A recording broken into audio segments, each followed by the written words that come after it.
Shalom saudara-saudara yang terkasih dalam Tuhan Yesus Kristus. Pada pagi hari yang indah ini, kita mengucap syukur buat kebaikan Tuhan di dalam setiap kehidupan kita. Tuhan penyertaannya begitu sempurna, perlindungannya begitu nyata di dalam setiap kehidupan kita. Di dalam kitab Mazmur 12 ayat 7 dikatakan, janji Tuhan adalah janji yang murni, bagaikan perak yang teruji, 7 kali dimurnikan dalam dapur peleburan di tanah. Janji Tuhan yang murni, bahkan janjinya sudah teruji, bahkan janjinya akan ditepati di dalam setiap kehidupan kita. Tuhanlah pencipta kita, Dia menciptakan kita begitu sempurna, begitu istimewa, dan kita berharga di mata Tuhan. Pertolongan Tuhan tidak pernah terlambat, bahkan Tuhan menjaga kita dan tidak pernah terlelap. Mari saudara-saudara, kita naikkan ucapan syukur kita kepada Tuhan kita, karena Dia sangat baik dan teramat baik bagi kita.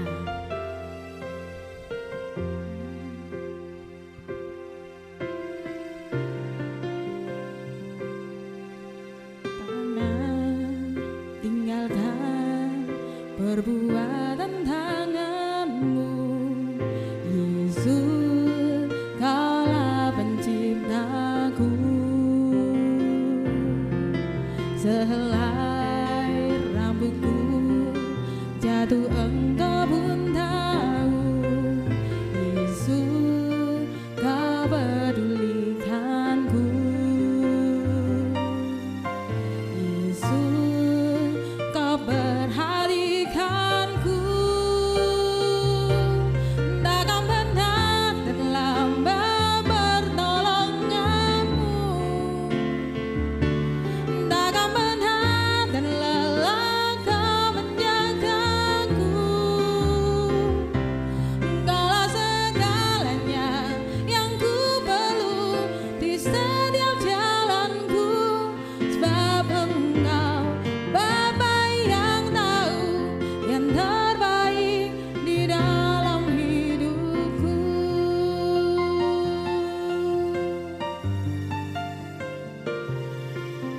Tak pernah tinggalkan perbuatan tanganmu, Yesus, Kaulah penciptaku. Sehelai rambutku jatuh, Engkau pun tahu, Yesus, Kau pedulikanku.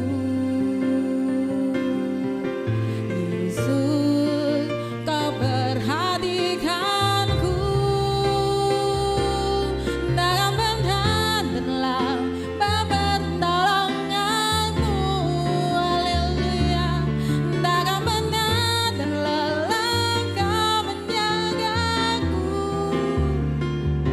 Engkaulah segalanya yang ku perlu di setiap jalanku, Bapa Engkau, Bapa yang tahu yang terbaik di dalam hidupku, haleluya. Takkan pernah terlambat pertolonganku, takkan pernah terlelap Kau menjagaku. Engkaulah segalanya yang ku perlu di setiap jalanku, Bapa Engkau, Bapa yang tahu yang terbaik di dalam hidupku, haleluya. Takkan pernah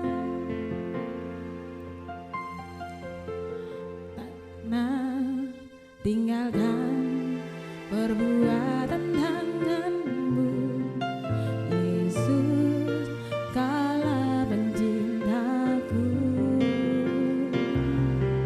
Sehelai rambutku jatuh, Engkau pun tahu, Yesus, Kau pedulikanku.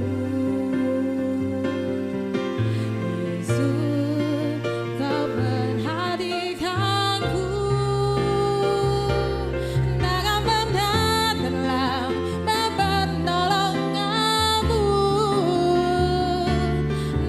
pernah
penyertaanmu sempurna, rancanganmu indah bagiku, janjimu yang dianamin. Glory haleluya, kau sanggup mengubahkan, kau sanggup membuat mujizat. Kasih-Mu Tuhan selalu baru bagiku.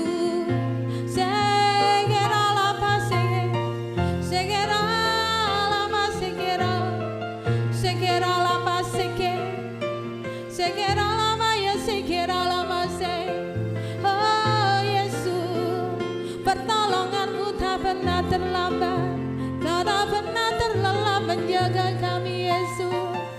Kau menciptakanku sangat berharga. Haleluya. Oh Yesus, Kau sungguh baik bagiku.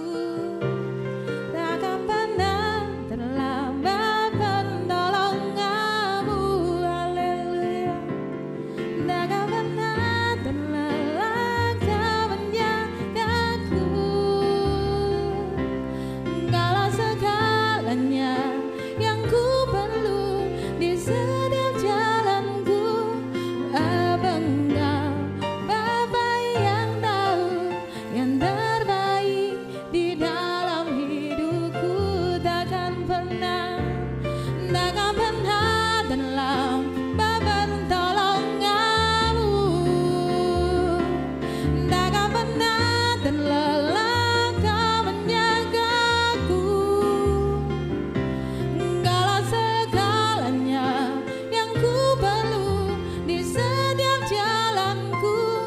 Bapa Engkau, Bapa yang tahu yang terbaik di dalam hidupku. Oh, terima kasih Bapa, terima kasih Yesus. Kami mengucap syukur Tuhan pada pagi hari yang indah ini Tuhan. Kami masih ada, semuanya adalah anugerah dan kemurahan dari Engkau Bapa. Tiba saatnya Tuhan kami menegakkan firman-Mu. Biarlah Tuhan Kau berbicara dalam firman-Mu. Biarlah firman-Mu Tuhan menjadikan suatu rema dalam kehidupan kami. Biarlah kami Tuhan Kau rancangan-Mu indah di dalam setiap kehidupan kami. Berkati hamba-Mu yang akan menyampaikan firman-Mu Tuhan. Haleluya, amin. Shalom Bapak Ibu, saudara sekalian dimanapun berada. Mari hari ini kita akan belajar bersama-sama dengan tema memiliki hati hamba. Mari saya mengajak setiap kita membaca di 2 Korintus pasalnya yang keempat. Kita akan baca dari ayat yang pertama sampai dengan ayatnya yang ke-15. 2 Korintus 4 ayat pertama sampai dengan ayat yang ke-15. Demikian bunyi firman Tuhan. Oleh kemurahan Allah kami telah menerima pelayanan ini. Karena itu kami tidak tawar hati, tetapi kami menolak segala perbuatan tersembunyi yang memalukan. Kami tidak berlaku licik dan tidak memalsukan firman Allah. Sebaliknya kami menyatakan kebenaran, dan dengan demikian kami menyerahkan diri kami untuk dipertimbangkan oleh semua orang di hadapan Allah. Jika Injil yang kami beritakan masih tertutup juga, maka ia tertutup untuk mereka yang akan binasa, yaitu orang-orang yang tidak percaya, yang pikirannya telah dibutakan oleh ilah zaman ini, sehingga mereka tidak melihat cahaya Injil telang kemuliaan Kristus yang adalah gambaran Allah. Sebab bukan diri kami yang kami beritakan, tetapi Yesus Kristus sebagai Tuhan, dan diri kami sebagai hamba-Mu karena kehendak Yesus. Sebab Allah yang telah berfirman, dari dalam gelap akan terbit terang. Ia juga yang membuat terangnya bercahaya di dalam hati kita, supaya kita beroleh terang dari pengetahuan tentang kemuliaan Allah yang nampak pada wajah Kristus. Tetapi harta ini kami punyai dalam bejana tanah liat, supaya nyata bahwa kekuatan yang melimpah-limpah itu berasal dari Allah, bukan dari diri kami. Dalam segala hal kami ditindas namun tidak terjepit. Kami habis akal namun tidak putus asa. Kami dianiaya namun tidak ditinggalkan sendirian. Kami dihempaskan namun tidak binasa.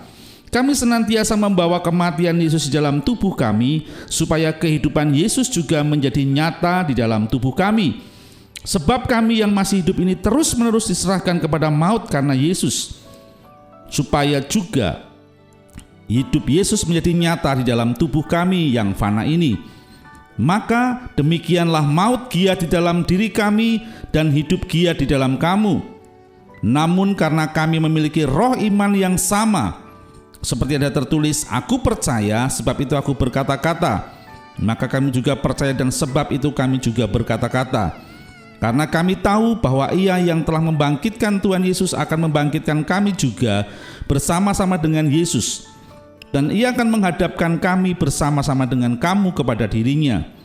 Sebab semuanya itu terjadi oleh karena kamu, supaya kasih karunia yang semakin besar berhubung dengan semakin banyaknya orang yang menjadi percaya, menyebabkan semakin melimpahnya ucapan syukur bagi kemuliaan Allah. Hari ini kita akan belajar ada 2 karakteristik seseorang yang memiliki hati hamba. Sebenarnya ada banyak cirinya atau ada banyak karakteristiknya, tetapi hari ini saya akan membahas 2 dulu, ya, 2 ciri-ciri seseorang yang memiliki hati hamba. Ciri yang pertama adalah seseorang yang memiliki hati hamba adalah dia yang memiliki kerendahan hati. Coba kita lihat ayatnya di ayat yang pertama sampai dengan ayat yang ke-7, ya. Di situ dijelaskan bahwa pelayanan ini itu bukan pelayanan kami sendiri, bukan milik Paulus, tapi dikatakan Paulus menerima pelayanan ini karena pemberian atau kasih karunia Kristus. Ya, saya akan bacakan aja dengan cepat. Oleh kemurahan Allah kami telah menerima pelayanan ini. Jadi pemberitaan Injil, tugas yang Tuhan berikan kepada Paulus itu bukan karena Paulus pengen, bukan karena Paulus mengangkat dirinya sendiri, tetapi tugas ini adalah pemberian Allah oleh karena kasih dan kemurahannya. Ya. Orang yang memiliki kerendahan hati itu sadar bahwa apa yang dikerjakan itu semata-mata hanya oleh kemurahan Tuhan. Ya. Lalu lanjutkan lagi ayatnya yang berikutnya, ya. Tetapi kami menolak segala perbuatan tersembunyi yang memalukan, kami tidak berlaku licik dan tidak memalsukan firman Allah. Sebaliknya kami menyatakan kebenaran dan dengan demikian kami menyerahkan diri untuk dipertimbangkan oleh semua orang di hadapan Allah. Coba lihat ayatnya yang ke-5. Sebab bukan diri kami yang kami beritakan, tetapi Yesus Kristus sebagai Tuhan. Sekali lagi, Paulus menekankan bahwa Injil yang diberitakan itu bukan berbicara mengenai dirinya, bukan berbicara mengenai siapa Paulus, tetapi Injil yang diberitakan oleh Paulus adalah memberitakan tentang Kristus. Paulus selalu menekankan bahwa sumber dari apa yang dia sampaikan itu adalah tentang Yesus Kristus. Dia sadar posisinya hanya sebagai hamba dan diri kami sebagai hambamu karena kehendak Kristus, ya. Lalu coba ayatnya yang ke-7. Tetapi harta ini kami punyai dalam bejana tanah liat supaya nyata bahwa kekuatan yang melimpah-limpah ini berasal dari Allah, bukan dari diri kami. Ciri kerendahan hati itu melekat dalam hidupnya Paulus dan pelayanannya. Kenapa? Paulus itu adalah seorang rasul yang menulis banyak kitab, menulis banyak surat. Sehingga setiap kita hari ini bisa mengerti ya bagaimana ayat firman Tuhan diberitakan kepada setiap kita. Tetapi sekali lagi kita bisa melihat bahwa walaupun dia memiliki hal-hal atau kekuatan yang melimpah-limpah itu, dia tidak ngomong ini karena aku, ini karena kepandaianku, ini karena kebisaanku, ini karena aku mampu, tetapi dia kembalikan bahwa kekuatan yang dia miliki itu berasal dari Allah. Dia berkata, saya hanya seorang hamba. I am a servant. Hamba dari Kristus Yesus. Ciri yang pertama dari orang yang memiliki hati hamba yaitu memiliki kerendahan hati. Ya, lalu yang kedua, ciri yang dimiliki oleh seorang yang memiliki hati hamba adalah hidup mengandalkan akan Tuhan. Kembali ke ayat yang ke-7. Tetapi harta ini kami punyai dalam bejana tanah liat, supaya nyata bahwa kekuatan yang melimpah-limpah itu berasal dari Allah, bukan dari diri kami. Artinya bahwa segala kekuatannya, segala yang dia kerjakan, segala hal yang dia laksanakan itu semata-mata karena dia hidup mengandalkan Tuhan. Sehingga saudara, seseorang yang mengandalkan Tuhan, maka dalam hidupnya dia akan mendapatkan kekuatan yang daripada Tuhan. Coba lihat ayat yang ke-8 sampai dengan ayat yang ke-14. Ya, akibat dari orang yang mengandalkan Tuhan dapat dilihat dari apa yang dia alami, tetapi dia bisa survive, dia bisa bertahan karena dia mengandalkan Tuhan. Dalam segala hal kami ditindas namun tidak terjepit. Kami habis akal namun tidak putus asa. Kami dianiaya namun tidak ditinggalkan sendirian. Kami dihempaskan namun tidak binasa. Kami senantiasa membawa kematian Yesus di dalam tubuh kami, supaya kehidupan Yesus juga menjadi nyata di dalam tubuh kami. Sebab kami yang masih hidup ini terus-menerus diserahkan kepada maut karena Yesus, supaya juga hidup Yesus menjadi nyata dalam tubuh kami yang fana ini.